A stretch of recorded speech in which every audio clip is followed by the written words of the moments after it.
ছাত্ৰছাত্ৰীসকল তোমালোকক আজি বুজাবলৈ লোৱা টপিকটো হৈছে ফাংচন। উচ্চ গণিতত ফাংচন এটা অতি গুৰুত্বপূৰ্ণ টপিক, যিটো নহ'লে আমি উচ্চ গণিত শিকিব নোৱাৰোঁ। গতিকে আমি হায়াৰ মেথমেটিক্সৰ যিকোনো কথা জানিবলৈ শিকিবলৈ হ'লে বুজিবলৈ হ'লে আমি ফাংচন জানিবই লাগিব। এতিয়া প্ৰথমতে আমি ফাংচনৰ ডেফিনেশ্যনলৈ যাওঁ। প্ৰথমতে ফাংচন কি বস্তু আমি প্ৰথমতে সেইটো বুজি ল'ব লাগিব। এতিয়া প্ৰথমতে আমি ফাংচনৰ ডেফিনেশ্যনটো দিওঁ। আমি ফাংচন দুই ধৰণেৰে এক্সপ্ৰেছ কৰিব পাৰোঁ। Function as a rule for any two non empty set A and B. A function f from A to B is a rule which associates each element of set A to a unique element in set B. A function f from A to B is represented by f A to B. তাৰমানে কি যে আমি দুটা non MT সেটৰ এনেকুৱা ধৰণেৰে এলিমেণ্টবিলাক হ'ব লাগিব যে ৰুলটো এনেকুৱা ধৰণেৰে হৈ থাকিব লাগিব যে each element of A to a unique element in set B. তেতিয়াহ'লে সেইটো কোৱা হ'ব ফাংচন। আৰু লিখোঁতে আমি এফ এ টু বি এই ধৰণেৰে আমি লিখোঁ। এটা এক্সাম্পল লোৱা, f N to N define as f x equal to x square is a function where N is the set of natural numbers. এতিয়া আমি ঠিক ফাংচনক আন এটা ডেফিনেশ্যনৰ সহায়ত এক্সপ্ৰেছ কৰিব পাৰোঁ। সেইটো হৈছে যে function as a set of ordered pairs. As a set of ordered pairs কেনেকুৱা ধৰণৰ হয়? For any two non empty sets A and B, a function from A to set B is a relation from A to B denoted by f, satisfying the following conditions. Number 1, for each small a belongs to capital A, there exists B belongs to B such that ordered pair A, B belongs to F. Number 2, condition number 2, A, B belongs to F and A, C belongs to F implies B is equal to C. এই দুটা condition যদি satisfy কৰে তেতিয়াহ'লে কি হ'ব? এইটো এটা function হ'ব। এটা এক্সাম্পল লোৱা, এ এটা ছেট, ইয়াত এলিমেণ্ট আছে 1, 2 আৰু 3। আনাডাৰ ছেট বি, ইয়াৰ এলিমেণ্ট আছে 4 আৰু 5। Then f 1, 4, 2, 5, 3, 4, this is a function. But f 1, 4, 1, 5, 2, 4, 3, 5 is not a function, as 1, 4 belongs to F and 1, 5 belongs to F, but 4 not equal to 5 by definition. So this is not a function. Another concept of function আমি ভালদৰে জানিব লাগিব। সেইকেইটা হৈছে কি? Domain, codomain and range. Consider a function f a to b, then elements of set A are called domain of f and elements of set B are called codomain of f, and the set of all f images obtained in set B corresponding to each element belongs to set A is called range of f. আমি সেন্টেন্সকেইটা পঢ়ি ডেফিনেশ্যনটো বুজিবলৈ অলপ দিগদাৰী হয়, কিন্তু আমি যদি এটা এক্সাম্পলৰ সহায়ত চাওঁ ইয়াক আমি সহজে বুজিব পাৰিম। এটা এক্সাম্পল লোৱা, এ এটা ছেট আছে, এ বি চি তিনিটা এলিমেণ্ট আছে। বি এটা ছেট আছে, এলিমেণ্ট আছে 2, 4, 6, 8। এতিয়া এ ছেটটোক আমি এটা চিত্ৰৰ সহায়ত দেখুৱাইছোঁ, বি ছেটটোক এটা চিত্ৰৰ সহায়ত দেখুৱাইছোঁ। এ ছেটত আছে এলিমেণ্ট এ বি চি আৰু বি ছেটত আছে এলিমেণ্ট 2, 4, 6, 8। এতিয়া এৰ লগত 2 এছ'চিয়েট হৈছে, বিৰ লগত 4 এছ'চিয়েট হৈছে, চিৰ লগত 6 এছ'চিয়েট হৈছে আৰু 8টো বেলেগে থাকিছে। এতিয়া এ ছেটটোক কোৱা হ'ব ডমেইন। তাৰপিছত বি ছেটটোক কোৱা হ'ব কোডমেইন। আৰু এৰ যিবিলাক এলিমেণ্টে বিৰ এলিমেণ্টকেইটাৰ লগত এছ'চিয়েট হৈছে সেই এলিমেণ্টকেইটাৰে যিটো ছেট হ'ল তাৰমানে 2 4 6 এইটো কোৱা হ'ব ৰেঞ্জ তাৰমানে ডমেইন হ'ল a b c কোডমেইন হ'ল 2 4 6 8 আৰু ৰেঞ্জ হ'ল 2 4 6 another example ধৰি লোৱা a এটা সেট ইয়াত আছে এলিমেন্ট 1 2 3 b এটা সেট ইয়াত আছে element 2 4 6 8 consider the rule f a to b defined as fx is equal to twice x for all x belongs to a. Find the domain, codomain and range of f. It is a function to dia say fx is equal to twice x for all x belongs to a.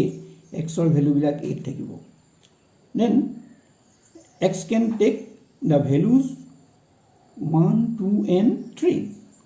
f1 x, when x is equal to 1 f1 which is equal to 2 into 1 is equal to 2 f2 2 into 2 is equal to 4 f3 2 into 3 is equal to 6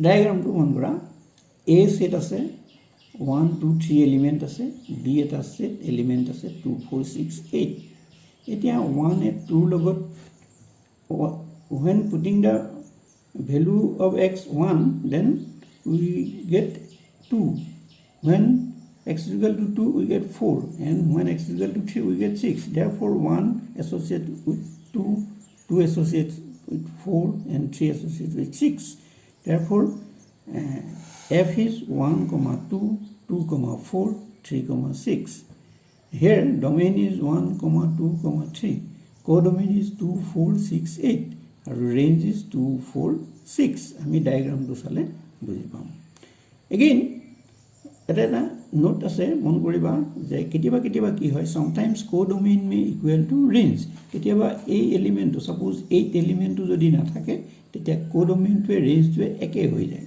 কেতিয়াবা কেতিয়াবা তেনেকুৱা হ'ব পাৰে ইয়াৰ পিছত আহিলে types of ফাংচনস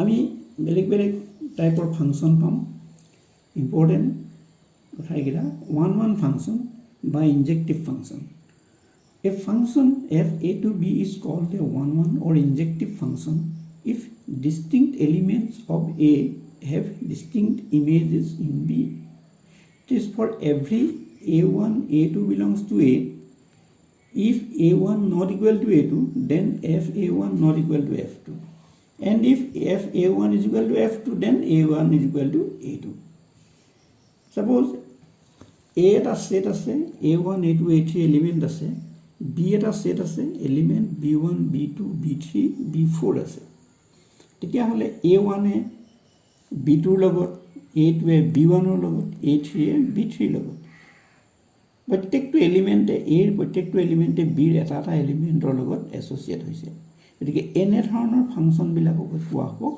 one function তাৰপিছত many one function a function f a to b is called a many one function if there exist at least two distinct elements in a man koriba at least two distinct elements in a whose images are same in b b image to eke thakibo do a beleg beleg element b eta element or logot associate hobo that is if there exists a1 a2 belongs to a such that a1 not equal to a2 and fa1 is equal to fa2 fa1 means elements of b is f1 and fa1 means fa1 which is b2 fa2 which is b1 fa1 is equal to fa2 then f is many one মানে আমি আগৰটো পালো 1 1 ইয়াত পালো আমি many one কেনেকৈ ধৰণে চোৱা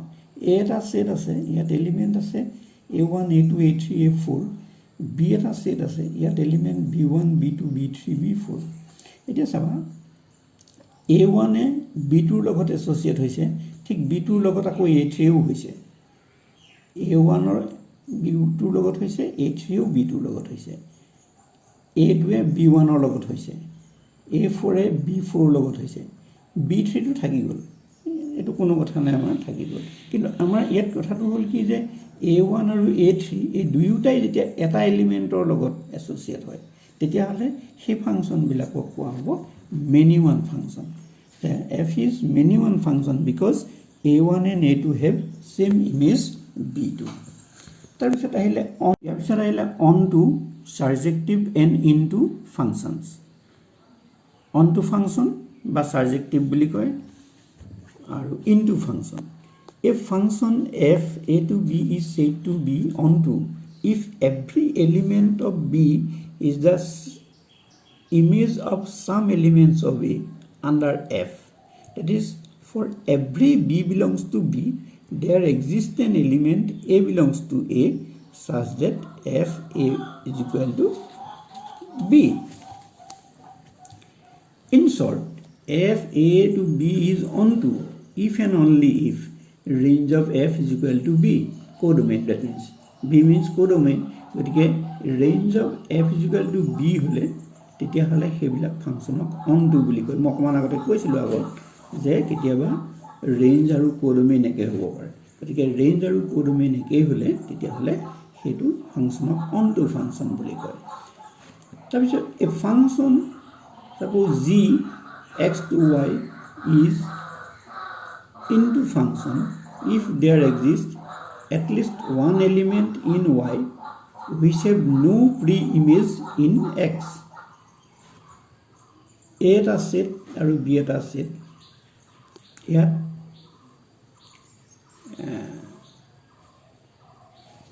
a1 a2 a3 এলিমেন্ট আছে b আছে b1 b2 b3 element a1 ৰ লগত b1 a2 লগত b2 a3 লগত b3 গতিকে f a to b এটো হল onto ফাংচন আকৌ another example চোৱা g x to y এটো হল into ফাংচন কিয় into হল যে a1 ৰ লগত b1 a2 ৰ লগত b1 a3 ৰ লগত b3 a4 ৰ লগত b4 ইয়াত b2 এলিমেন্টটো থাকি গল কিন্তু ইয়াত তেনেকুৱা এক্সট্ৰা কো এলিমেন্ট নাই গতিকে যেতিয়া সম্পূৰ্ণকে এৰ এলিমেন্টৰ লগত এছ'চিয়েট হৈ থাকিব সববিলাক এলিমেন্ট তেতিয়াহ'লে সেইবিলাক হল onto আৰু যদি এক্সট্ৰা কে এলিমেন্ট থাকি যায় তেতিয়াহ'লে সেইটো ফাংচন হল into তাৰপিছত আহিলে আমি এই 1 1 আৰু onto দুইটা লগাই আমি একেলগে ক'ব পাৰো সেইবিলাকক বাইজেক্টিভ function 1 1 and onto function bijective. A function f a to b is said to be 1 1 and onto or bijective if f is both 1 1 and onto. That is, all elements of a have distinct images in b and every element of b is the image of some elements of a. Diagram to one a and b duta set a আছে element a1 a2 a3 a4 b আছে element b1 b2 b3 b4 a1 ৰ লগত b2 a2 ৰ লগত b1 a3 ৰ লগত b4 a4 ৰ লগত b3 গতিকে এই ধৰণে আমাৰ এছ'চিয়েট হৈ আছে গতিকে আমাৰ কি হ'ল এই 1 1 হ'ল এটা এটাৰ লগত হোৱাৰ কাৰণে 1 1 হ'ল আৰু যেটো ইয়াত এক্সট্ৰা কোনো এলিমেন্ট থাকি যোৱা নাই সেই কাৰণে কি onto হ'ল গতিকে this figure is the example of 1 1 and onto function আৰু এখিনিতে আমাৰ এখিনি ডেফিনেশন শেষ হৈছে ইয়াৰ পিছত আহিব আমাৰ how to solve problems আমি পিছৰ ক্লাছত আমি এখিনি ডিসকাস কৰিম